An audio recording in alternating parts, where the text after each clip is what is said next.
Bwana, mambo ni mengi sana, halafu muda ni mchache. Tumeweza kuona namna ambavyo kelele zilivyokuwa nyingi juu ya kila kitu ambacho kinachoendelea katika maisha ya bibi Zuchu, na leo hii tumeweza kuona baadhi ya watu wengi walikuwa wakimdhihaki sana Zuchu. Sasa ameamua kuweza kuwajibu kwa vitendo na kuambia kwamba hakuna kitu ambacho kinachoshindikana katika hii dunia, ni mipango tu ya Mwenyezi Mungu. Haijalishi watu wamekuwa wakiwachukulia vipi, na wengi wao walitamani sana kuweza kumfanya bibi Zuchu awe moja kati ya mtu ambaye mara zote anapitia maumivu ambayo hayawezi kuelezeka, lakini kadri siku zinavyozidi kwenda ndivyo mambo ambavyo yanavyozidi kupamba moto juu yake. Lakini yote ya yote, Mwenyezi Mungu ameweza kusimama na Zuchu na kumfanya aonekane wa thamani zaidi, licha ya watu wengi kuweza kuonekana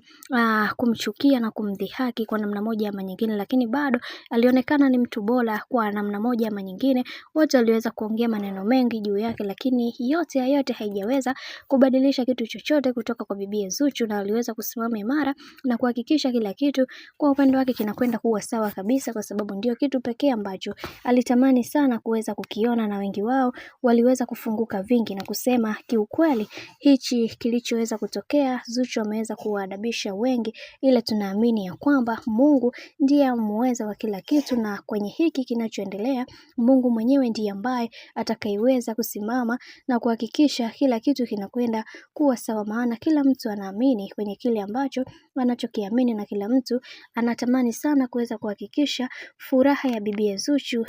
inakuwa ya milele na sio kama vile ambavyo ilivyokuwa awali, maana kila mtu